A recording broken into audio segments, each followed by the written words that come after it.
નમસ્કાર, આપ જોઈ રહ્યા છો નિર્માણ ન્યૂઝ કાર્યક્રમ ટુ ધ પોઈન્ટ સાથે આપની સમક્ષ હું છું પ્રીતિ તિવારી। ટુ ધ પોઈન્ટ પર આજે વાત કરવી છે જંગલી પ્રાણીઓ કે જે આજકાલ રહેણાંક વિસ્તારમાં માનવ વસ્તીમાં ધામા નાખી રહ્યા છે તે વિષય પર હાલમાં જ રાજકોટના સીમાડામાં દીપડાએ ધામા નાખ્યા હોય તેવા સમાચાર વહેતા થયા છે। આસપાસના લોકો ભયભીત છે। આ પહેલા ગાંધીનગરની આપણે ઘટના જોઈ જેનો વિડીયો ખૂબ વાયરલ થયો હતો, જ્યાં 6 થી 7 લોકો પર દીપડાએ હુમલો કર્યો। અમરેલી આ ઉપરાંત પણ ઘણા બધા જંગલી જે વિસ્તારો છે, જંગલ વિસ્તારની આસપાસના ગ્રામ્ય વિસ્તારોમાં જંગલી પ્રાણીઓ આવી જતા હોય તેવી ઘટના આપણે અવારનવાર દરરોજ જોતા જ હોઈએ છીએ સમાચારોના માધ્યમથી। પરંતુ હવે જ્યારે આ જંગલી પ્રાણીઓ શહેરી વિસ્તાર તરફ પણ જોવા મળી રહ્યા છે તેના પણ સમાચાર આવે છે, એટલે આ ચિંતાનો વિષય છે। ત્યારે આપણે આજે ચર્ચા કરીશું કે શું કારણ છે કે જંગલી પ્રાણીઓએ જંગલ મૂકીને માનવ વસ્તી તરફ આવવું પડે છે, અને સાથે સાથે આવી ઘટનાઓ જે ઓબ્ઝર્વેશન પ્રમાણે જોવા મળતું હોય છે કે શિયાળા દરમિયાન સૌથી વધારે જોવા મળે છે, તેની પાછળનું કારણ શું છે તે પણ જાણીશું। અને આ બધી ચર્ચા કરવા માટે આપણી સાથે આજે બે મહેમાનો જોડાઈ ગયા છે જેઓ બંને વન્યજીવ પ્રેમી છે। રાહુલભાઈ સોલંકી જેઓ પ્રેસિડેન્ટ છે નેચરલ હેલ્થ ફાઉન્ડેશનના, આ ઉપરાંત આપણી સાથે જાણીતા એવા વન્યજીવ પ્રેમી મનીષભાઈ વૈદ્ય પણ ઉપસ્થિત છે। પહેલા તો આ બંનેનું નિર્માણ ન્યૂઝ પર સ્વાગત છે। સૌથી પહેલા મનીષભાઈ આપની પાસે આવીશ। જ્યારે આપણે ચર્ચા કરી રહ્યા છીએ જંગલી પ્રાણીઓ કે જે હવે માનવ વસ્તી તરફ આવી રહ્યા છે, આવી ઘટનાઓ છેલ્લા 2-3 મહિનામાં ઘણી બધી સામે આવી છે, આપણે દરરોજ સમાચારોના માધ્યમથી જોઈ રહ્યા છીએ। આપના મતે મુખ્ય કારણ શું હોઈ શકે કે જંગલી પ્રાણીઓ જે જંગલ છોડીને માનવ વસ્તી તરફ આવી રહ્યા છે?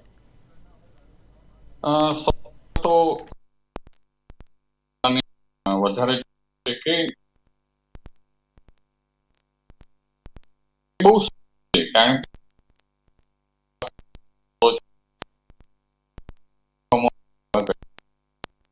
આપણે વિકાસનો જે છે એ બધા આમ જો જંગલોની અંદરથી રોડ લાઈન નીકળે છે, રેલવે લાઈન નીકળે છે, એની અંદરથી કેનાલો નીકળે છે, હાઈ ટેન્શન વાયર નીકળે છે, મંદિરો છે, એ સિવાય પણ આપણે ટુરિઝમ કરીએ છીએ આપણું ઇકોનોમી કરવા માટે। અને હવે તો એન્ટરટેનમેન્ટ પણ જંગલી પ્રાણીઓને આપણે કરી રહ્યા છીએ। જો તમે પહેલા સાસણગીર એક જ જગ્યા હતી જેમાં ગુજરાતની અંદર લાયન સફારી થતી હતી, હવે આપણે જંગલી પ્રાણીઓને ઇકોનોમિકની દ્રષ્ટિથી જોઈએ છે। અને આવું કરવાથી એના આવાસો, મેં જેમ પહેલા ઘણા બધા કારણો કીધા કે કેમ જંગલની અંદર આપણા પ્રોજેક્ટો થઈ રહ્યા છે એના લીધે અંદર બહુ ડિસ્ટર્બ થઈ જાય છે અને એના લીધે પણ બહાર આવે છે। પણ જંગલી પ્રાણીઓનું મેનેજમેન્ટ એક સરકાર માટે ચેલેન્જ છે। આમ જોવા જઈએ તો ગુજરાતની અંદર ઘણા બધા જંગલી પ્રાણીઓને હજી પણ ગુજરાતની જે પ્રજા છે એને એટલે માંસાહારી નથી, એટલે એ વિકૃતિ નથી કે જંગલી પ્રાણીઓને મારવા, પણ જે વિકાસ આપણે કરી રહ્યા છીએ એની અંદર જંગલી પ્રાણીઓનો હેરાનગતિ બહુ જ થવા લાગી છે અને એના લીધે પ્રાણીઓ બહાર આવવા માંડ્યા છે। જી રાહુલભાઈ, જે રીતે મનીષભાઈએ વાત કરી કે આપણે ત્યાં વિકાસ ખૂબ કરીએ છીએ, સરકાર વિકાસની વાતો કરે છે અને આ વિકાસના ચક્કરમાં આપણે જંગલો ખૂબ નાના કરી દીધા છે અને જે માનવ વસ્તી છે તે વધી ગઈ છે, તેના કારણે આ પ્રાણીઓને ન છૂટકે માનવ વસ્તી તરફ આવવું પડે છે। અને આવી ઘટનાઓ એવું નથી કે ફક્ત લોકો જાણે છે, ખેડૂતો આ ઘટનાઓથી સહન કરી રહ્યા છે, સરકારને પણ ખૂબ જ સારી રીતે ખ્યાલ છે, તેમ છતાં આવું કરવું આ સરકારની દોગલી નીતિ નથી લાગતી? એક તરફ સરકાર એવું વાત કરે છે કે વન્યજીવો માટે અમે આટલી બધી યોજનાઓ કરી છે, તેમના માટે સારા કાર્યો કરી રહ્યા છે, અને બીજી તરફ તમે તેમના રહેવાની જગ્યા નાની કરો છો। હાજી, ચોક્કસ વિકાસ કરીએ છીએ એટલે જંગલ વિસ્તાર છે ધીમે ધીમે નાનો થતો જાય છે। આપે વાત કરી એમ મનુષ્યની વસ્તી વધતી જાય છે। ભારત છે અત્યારે વસ્તીની દ્રષ્ટિએ વિશ્વમાં પ્રથમ નંબર પર આવે છે। જંગલ વિસ્તાર ખાસ કરીને ગુજરાતમાં બહુ નાનો છે અને એમાં વસ્તી વધતી જતી હોય, વસ્તી વિસ્ફોટ થતો હોય એટલે જંગલ તરફ હવે મનુષ્ય છે એના રહેઠાણ લઈને જતા હોય છે। પણ ખાસ કરીને અત્યારની જે ચર્ચા છે એમાં હું પ્રકાશ પાડીશ કે શિયાળાના સમયની અંદર વન્યજીવો છે એ શહેરો તરફ અને ગ્રામ્ય વિસ્તારના આઉટસ્કર્ટમાં વધારે જોવા મળતા હોય છે. એનું કારણ છે ખોરાક મેળવવા માટે. શિયાળાની શીતળ રાત્રિ એટલે સામાન્યતઃ 6 વાગે અંધારું થઈ જાય, 7-1 વાગે બધા વાળું કરી અને 8 વાગે પોઢવાનો ટ્રાય કરતા હોય છે. એટલે આ જંગલી પ્રાણીઓ છે એમને ખોરાક ઇઝીલી આ વિસ્તારમાંથી પ્રાપ્ત થતો હોય છે. ખાસ કરીને દીપડાની વાત કરીએ તો એના ખોરાકની અંદર વાંદરા, કૂતરા, પક્ષીઓ, ભૂંડ, મરઘીઓ, આવા બધા પ્રાણીઓ છે એના ખોરાકમાં હોય છે. અને આ શિયાળાના ટાઈમિંગ્સમાં એ બહુ ઇઝીલી મેળવી શકતા હોય છે, કારણ કે માનવની હલચલ છે ઓછી થઈ જતી હોય, એટલે એ ખોરાક બહુ ઇઝીલી પ્રાપ્ત કરતા હોય છે. એટલે એ શહેર તરફ મોટા ભાગે જોવા મળતા હોય છે. માત્ર ખોરાક લેવા માટે એ લોકો શહેર તરફ આવતા હોય છે, કારણ કે દીપડાની ખાસ વાત કરીએ તો એ માણસથી બીવે છે. 100% માણસ કરતા 7 ગણું એની પાસે તાકાત છે, અને એ માણસ કરતા હાવી થઈ જાય માણસ પર એવી શક્યતાઓ છે. પરંતુ એ જંગલી પ્રાણી છે, એ ખોરાક મેળવવા પૂરતું જ આવતું હોય છે. તો આ માટે આપણે જો જાગૃતિ મેળવીએ તો હું માનું છું ત્યાં સુધી આવા જે ઇસ્યુઝ થાય છે કે માનવનું ભક્ષણ થતું હોય છે, તો એ આપણે ટાળી શકીએ. જી. તો મનીષભાઈ, એનો મતલબ એમ કે આપણે પ્રાણીઓની જે ખાસ કરીને તેમનો વ્યવહાર છે એ જાણીએ, તેમની જરૂરિયાતોને જો જાણીએ તો આપણે આ જે કન્ફ્લિક્ટ થાય છે મનુષ્ય અને પ્રાણીઓ વચ્ચેનો તે ઓછું કરી શકીએ છીએ. જે રીતે રાહુલભાઈએ વાત કરી કે શિયાળામાં એ ખોજ માટે સૌથી વધારે દીપડા જેવા જે પ્રાણીઓ છે તે માનવ વસ્તી તરફ આવી રહ્યા છે, આ વસ્તુ આપણને ખ્યાલ છે. તો વન વિભાગે કંઈક એવું કરવું જોઈએ જેથી તેમને કાં તો માનવ વસ્તી તરફ ન આવવું પડે આવા સમય દરમિયાન, અથવા તો આવે છે તો અહીંના લોકો સાવધાન રહે. જી, પણ એવું કોઈ આપણે દીપડાને ના કહી શકાય કે તમે માનવ વસ્તી બાજુ ના આવશો. પણ હા, એમાં એક સાયન્ટિફિક સ્ટડી કરવાની બહુ જરૂર છે કે ધારો કે દીપડાની સાયકોલોજી ક્યારે ચેન્જ થઈ જાય છે, કાં તો ક્યારે માણસો ઉપર દીપડાના હુમલા થાય છે ને દીપડા ઉપર માણસો ક્યારે હુમલા કરે છે, કઈ સિઝનમાં કરે છે, ક્યારે કરે છે, કોને કરે છે, આ બધાનો એક બિહેવિયર સ્ટડી કરવા જેવો છે. પણ જોવા જઈએ તો દીપડા જે બાજુની એની મુવમેન્ટ હોય છે એ વન વિભાગે અને ગ્રામવાસીઓ બંને, આ કામ એકલા વન વિભાગનું નથી પણ ગ્રામવાસીઓ પણ પોતાની સેફટી માટે એ જોવું જોઈએ. ત્યાં એકલ લોકલ રીતે ના જવું જોઈએ, છોકરાઓને એકલા ના મુકાય. જ્યાં આગળ પ્રોટેક્ટેડ એરિયા કાં તો જ્યાં આગળ જંગલો છે ત્યાં આગળ છોકરાઓને એકલા રમવા ના મુકાય. કુદરતી હાજતે ના જવું જોઈએ. તમને એક ઉદાહરણ આપું કે 2 વર્ષ પહેલા જુનાગઢનું એક ગામ છે, હું નામ ભૂલી ગયો, પણ ત્યાં આગળ એક ગ્રામવાસી હતા, ડોસા હતા, એ પોતે કુદરતી હાજતે ગયેલા ને એમને ઉપર સિંહે હુમલો કરેલો. તો આવી રીતે વન્ય પ્રાણીઓનું બિહેવિયર અને એની મુવમેન્ટ આપણને ખબર હોવી જોઈએ. ત્રીજી વસ્તુ એ છે કે રાત્રે તમે ઘરની બહાર જ્યાં આગળ એની મુવમેન્ટ છે ત્યાં આગળ એકલા રાત્રે ઉનાળામાં સૂવું ના જોઈએ. મને થોડું અચરજ લાગે છે કે રાત્રે તાપણું કરીને સૂવું જોઈએ, પણ ઘણીવાર ઉનાળાની અંદર આ અયોગ્ય છે. મેં એક જગ્યાએ SOPમાં વાંચેલું. પણ આ બધી આપણી પ્રિકોશન્સ લેવાની જરૂર છે.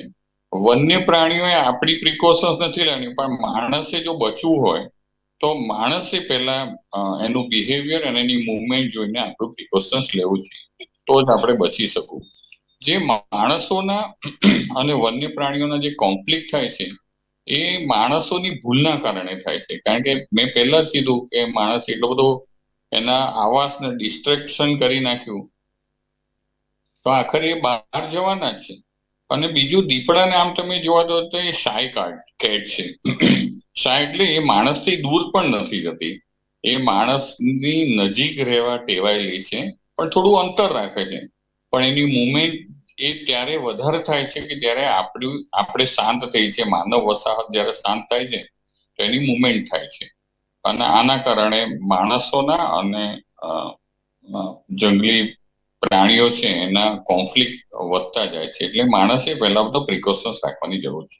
જી રાહુલભાઈ, એક ચર્ચા એ પણ થતી આવી છે કે દીપડાની સંખ્યા પણ ખૂબ વધી ગઈ છે. તેના વચ્ચે તો એવી પણ વાત થતી હતી કે તેમના નિયંત્રણ માટે, એમની જે વસ્તી વધી રહી છે તેના નિયંત્રણ માટે પણ કદાચ વન્ય વિભાગ કામ કરશે.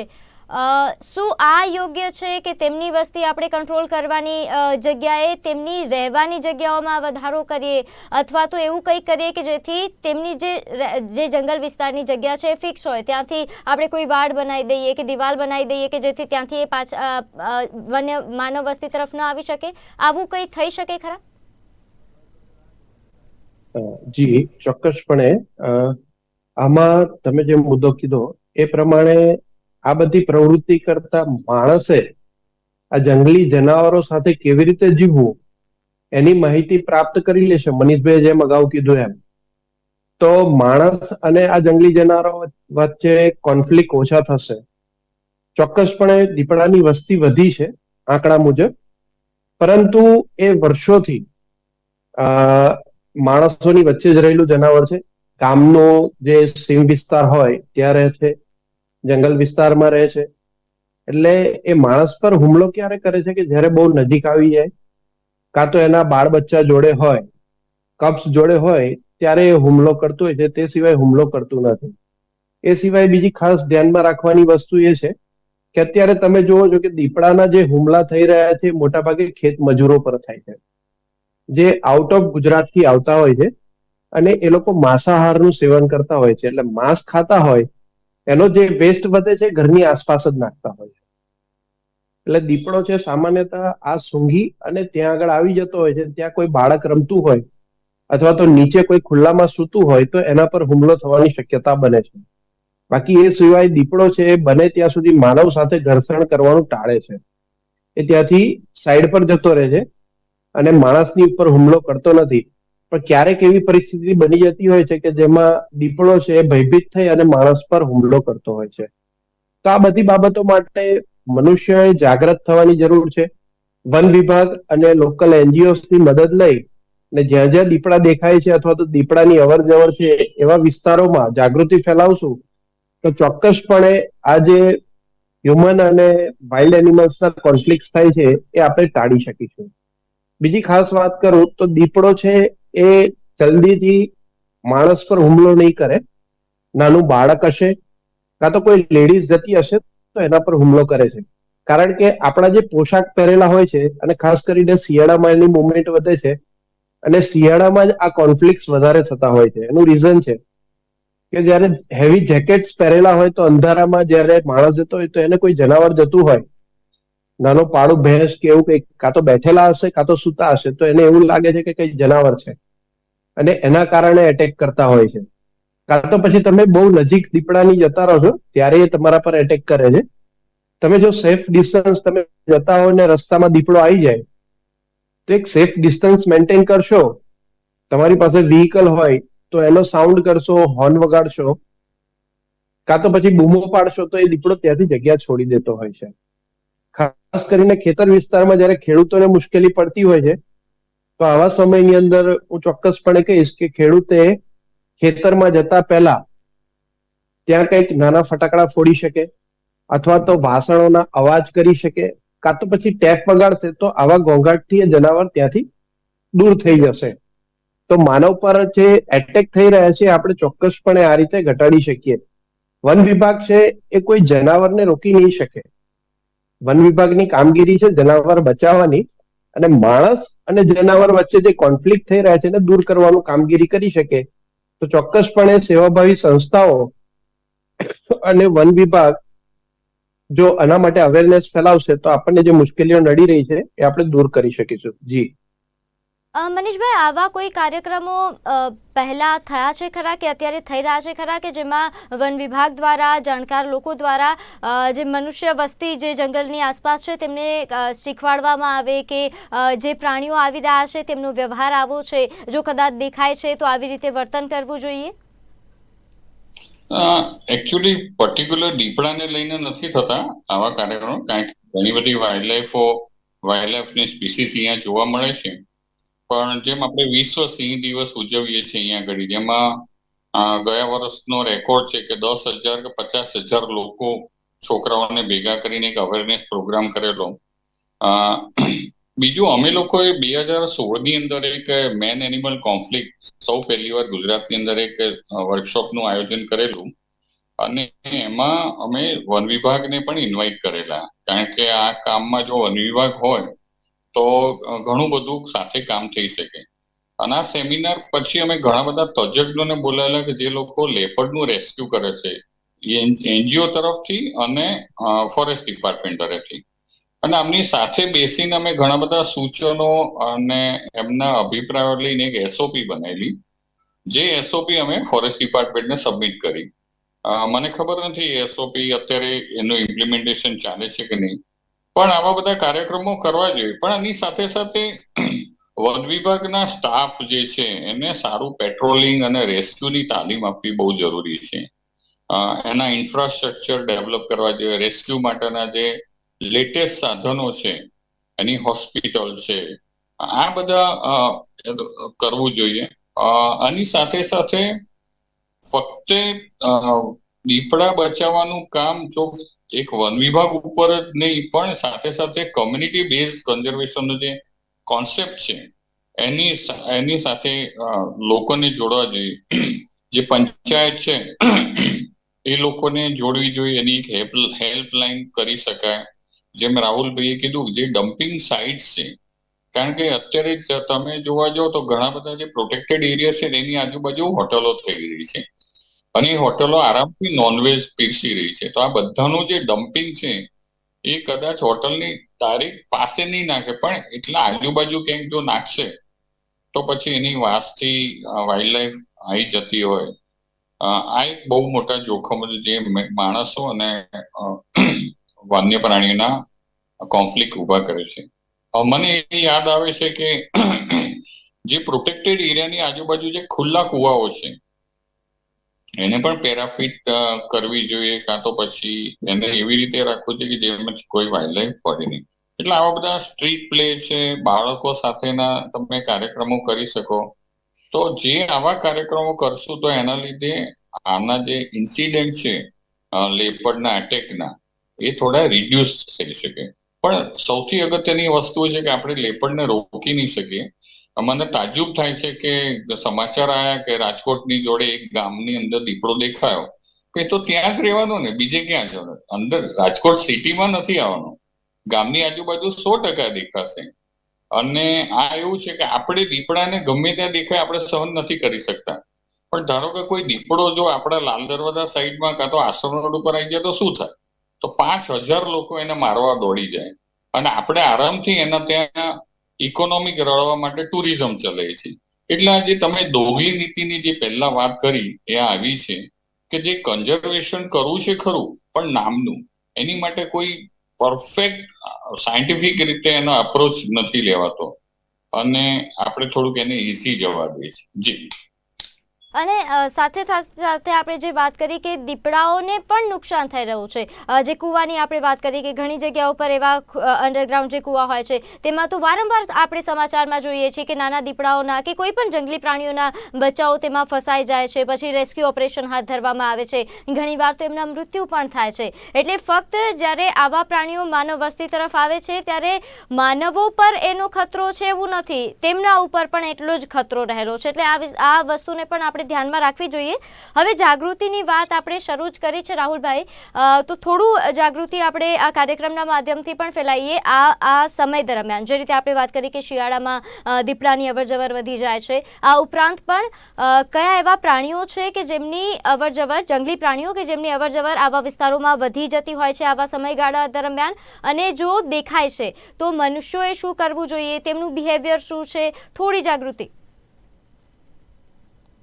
જી, શિયાળાના સમયની અંદર મુખ્યત્વે જંગલી જનાવર ખોરાક મેળવવા આવતા હોય છે, ત્યારે મનુષ્યને આમનો સામનો થઈ જાય તેમાં દીપડા અને જરાક એ તમને નુકસાન પહોંચાડી શકે છે. બાકીના કોઈ જનાવર છે એ જલ્દીથી, જેમ કે લાયનની વાત કરી તો લાયન છે જલ્દીથી માણસ પર એટેક કરતો નથી, બહુ લોયલ પ્રાણી છે. પણ દીપડો છે એ સામાન્યતઃ 50 થી 90 કિલો વજન ધરાવતો દીપડો હોય છે, એ એનો જીવ જોખમમાં મૂકે ને ત્યારે જે મનુષ્ય પર હુમલો કરતો હોય છે. તો આવી કોઈ ઘટના ટાળવી હોય તો આપણે ચોક્કસપણે ઘરેથી નીકળીએ ત્યારે એકલા ના નીકળવું, ખેતરે જતા હોય તો કોઈ 2 કે 3 જણાએ સાથે જવું, દીવાબત્તી એટલે કે તમારી પાસે બેટરી હોવી જોઈએ, એકાદ દંડા જેવું હોય તો એ તમારા પર હુમલો કરે તો એનાથી તમે સ્વબચાવ કરી શકો. એ સિવાય ક્યાંક દીપડો નજીકમાં દેખાઈ જાય તો ત્યાંથી ભાગવાનું નથી, પીઠ બતાવવાની નથી. તમે દીપડાથી તમારું ડિસ્ટન્સ મેન્ટેન કરવા માટે પાછા પગલે ચાલો, પીઠ બતાવવાની જરૂર નથી. અને તમે અવાજ કરશો તો ડેફિનેટલી એ દીપડો ત્યાં રોકાઈ જશે, કાં તો એ જગ્યા છોડશે. બીજી એક ખાસ વાત ધ્યાનમાં રાખવાની છે કે ક્યારેક દીપડો નજીક આવી જાય ત્યારે એની આંખથી આંખ મિલાવી અને ક્યારેય લાંબા ટાઈમ સુધી જોવાનું નથી. ત્યારે એ દીપડો એવું ફીલ કરે છે કે મને ચેલેન્જ આપી રહ્યો છે માણસ, અને ત્યારે જનરલી એ દીપડો છે એટેક કરતો હોય છે. તમે દીપડાને જુઓ, તમારા પર એટેક ના કરે, પણ તમે એક સેફ ડિસ્ટન્સ છે મેન્ટેન કરશો તો ચોક્કસપણે આ હ્યુમન કોન્ફ્લિક્ટ થાય છે, એ કોન્ફ્લિક્ટ દૂર થશે. બીજી વાત કે ખેતરમાં જ્યારે રાત્રે કામ કરવા જતા હોય, કાં તો રખોપું કરવાનું હોય ને રાત્રે રહેવાનું હોય, તો ભૂતકાળમાં સરકાર દ્વારા પાંજરા માટેની સુવિધા ખેડૂતો માટે, અને એની માટે કંઈક સબસિડી પણ આપતા હતા, અને ખેડૂતોએ મેળવવી જોઈએ. અને પાંજરાની અંદર સુરક્ષિત રીતે રહેશે તો એને કોઈ કોન્ફ્લિક્ટ થવાનો નથી. દીપડો તો મારા મતે ખેડૂતો માટે એક વરદાન સ્વરૂપ છે, કારણ કે એનાથી નીલગાય, ભૂંડ, હરણો એ બધા છે તમારા ખેતરમાં આવતા અટકશે. તમારે ખાલી તમારી જાગૃતતા કેળવી અને તમારી બચાવ કેવી રીતે કરવો એની વ્યવસ્થા કરવાની છે, અને સરકાર દ્વારા પણ એની માટે પ્રયત્ન કરવામાં આવતા હોય છે. તો આ બાબતોને ધ્યાનમાં રાખીએ. બીજું ખાસ કે આપણી પાસે ઢોર ઢાંખર હોય છે, તો એને ખુલ્લામાં ના બાંધવા. દીપડો જ્યાં અવર જવર કરતો હોય તો એને બંધ વિસ્તારની અંદર રાખવા, જેથી કરીને એ એટેક કરવાની શક્યતાઓ ઘટી જાય છે. નાના બાળકોને જોડે નહીં રાખવા, અને સ્ત્રીઓએ ખુલ્લામાં અને નાના બાળકોએ ખુલ્લામાં રાત્રે જવું નહીં, તો જનરલી એટેક થશે નહીં. અને બીજી ખાસ વસ્તુ ધ્યાન રાખીશું, આગળ વાત કરીએ એમ કે માંસાહારનું સેવન કરતા હોય તો એ લોકો જે પણ ખાતા હોય તો એનો વેસ્ટ છે જમીનમાં દાટી દઈએ, જેથી કરીને એની સ્મેલથી આકર્ષાઈને આવા વન્યજીવો આપણી પાસે ના આવે અને આપણે કોન્ફ્લિક્ટ ઘટાડી શકીએ. જી. અને આ ઉપરાંત એક મુદ્દા તરફ આપણે ધ્યાન કેન્દ્રિત કર્યું હતું મનીષભાઈ, કે વન્ય વિભાગના જે કર્મચારીઓ છે તેમના માટે, તેમના સેફટી માટે પણ સરકારે કંઈક કરવાની જરૂર છે. અને એના કરતાં પણ મહત્વની બાબત એ છે કે આપણે ત્યાં કર્મચારીઓની સંખ્યા પણ ઘણી ઓછી છે, અને ઘણા લોકો તો જવા પણ નથી માંગતા. ઘણા લોકો આ કાર્યને ઘણું જોખમી માનતા હોય છે. તે વિષય પર શું કહેશો? ના, ચોક્કસ કે તમે અત્યારે જુઓ તો ઘણા બધા ફોરેસ્ટ સ્ટાફની શોર્ટફોલ છે, ઘણી જગ્યાઓ ખાલી છે. અને જ્યારે જગ્યાઓ ખાલી હોય છે તો બહુ મોટા વિસ્તાર કે જે અખૂટ સંપત્તિ જે આપણા દેશની અંદર છે, જે માઇનિંગ હોય, વૃક્ષો હોય, આ બધી અખૂટ સંપત્તિ ફક્ત 2 કે 3 માણસોની જોડે રખોપું માટે છોડી દેવામાં આવે છે.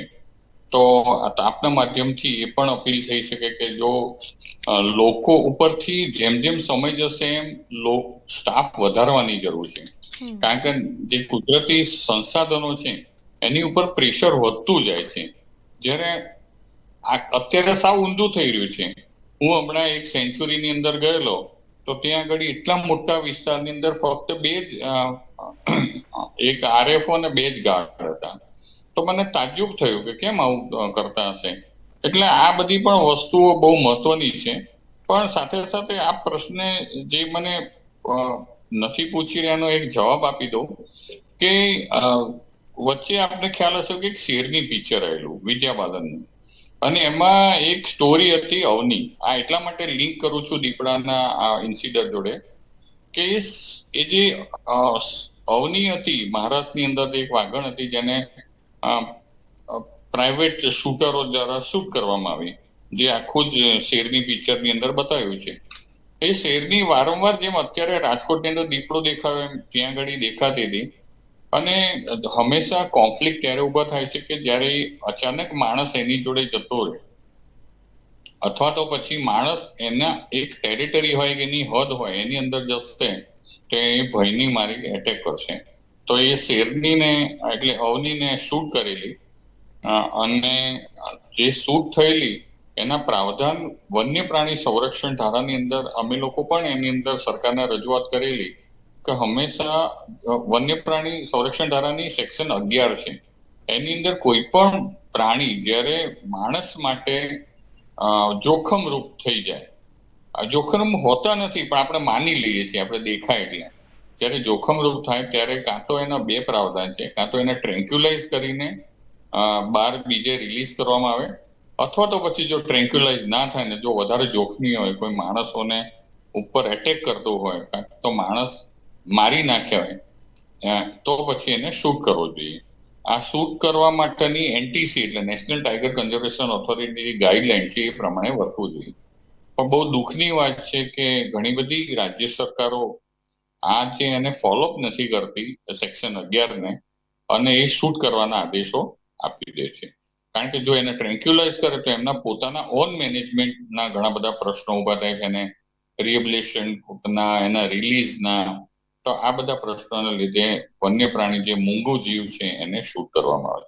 જી રાહુલભાઈ, આ ઉપરાંત પણ જે કાયદાઓ આપણે ત્યાં બનાવવામાં આવ્યા છે આ વન્યજીવોના સંરક્ષણ માટેના, આ કાયદાઓનું કે આપણે ત્યાં વ્યવસ્થિત પાલન પણ થાય છે, અમલીકરણ પણ એટલું બધું નથી થતું. ઘણા લોકો ઘણીવાર આવા સમાચાર પણ આપણે જોયા છીએ. અને સાથે સાથે જે કાયદાઓ છે એને હજુ પણ કડક કરવાની જરૂર છે, શું આપ માનો છો? જી ચોક્કસપણે. ઘણા બધા એનિમલ્સ માટેના કાયદા છે એ બોમ્બે એક્ટમાં 1976માં બનેલા, જે તે સમયગાળા પ્રમાણે તે વખતે દંડની જોગવાઈ કરેલી. પરંતુ હાલની પરિસ્થિતિમાં જોઈએ તો એમાં એનેક્સર બધા આવ્યા છે, અપડેટ ઘણા બધા થયા છે અને એના શિડ્યુલમાં પણ ચેન્જીસ આવ્યા છે.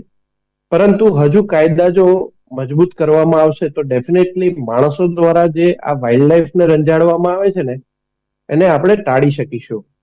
બીજી ખાસ વાત એક વણી લઉં કે આપણે જેમ ચર્ચા કરી, મનીષભાઈએ પણ કીધું કે સ્ટાફને પણ ટ્રેનિંગ આપવી જોઈએ. પણ મારા મતે ગુજરાતની અંદર ક્યાંય એવી કોઈ કોલેજ નથી કે જંગલી પ્રાણીઓ સાથે કામ કરી શકે એવા નિષ્ણાતો તૈયાર કરી શકે. તો આવા કોઈ કોર્સિસ ચાલુ કરવામાં આવે. સેવાભાવી સંસ્થાઓમાં ઘણા બધા વોલેન્ટિયર્સ હોય છે જે સેવા કરે છે, એ લોકોને આમાં જોડાવવું હોય છે, એમને રસ હોય છે, પરંતુ એ જોડાઈ શકતા નથી. અને જ્યારે કોમ્પિટિટિવ એક્ઝામ્સ આપે છે ત્યારે લોકો સારું ભણેલા હોય, લોકો પાસ થઈને ફોરેસ્ટમાં કામ કરે છે, ત્યારે ઘણી વખત અમને તકલીફ પણ પડતી હોય છે કે ફોરેસ્ટમાં કામ કરતી વ્યક્તિઓને એનું પૂરતું જ્ઞાન પણ ઘણી વખત જોવા મળતું નથી. તો એના કારણે આ જે જંગલી જીવોને સાચવવા અને માણસો વચ્ચેના કોન્ફ્લિક્ટ છે એ દૂર કરવા હોય તો આપણે આની માટેના કોઈ કોર્સિસ ગુજરાત ગવર્મેન્ટ જો આ માધ્યમથી આપણે માહિતી પહોંચાડી શકીએ તો એના માટે કોર્સિસ ચાલુ કરે તો ડેફિનેટલી આવતા સમયમાં આપણે આ બધા પ્રશ્નો ટાળી શકીશું. જી બિલકુલ. રાહુલભાઈ, મનીષભાઈ, આપ અમારી સાથે જોડાયા, આપ બંનેનો ખૂબ ખૂબ આભાર. તો દર્શક મિત્રો, હાલ કાર્યક્રમ ટુ ધ પોઈન્ટ પર બસ આટલું જ. આપ જોતા રહો નિર્માણ ન્યૂઝ. નમસ્કાર.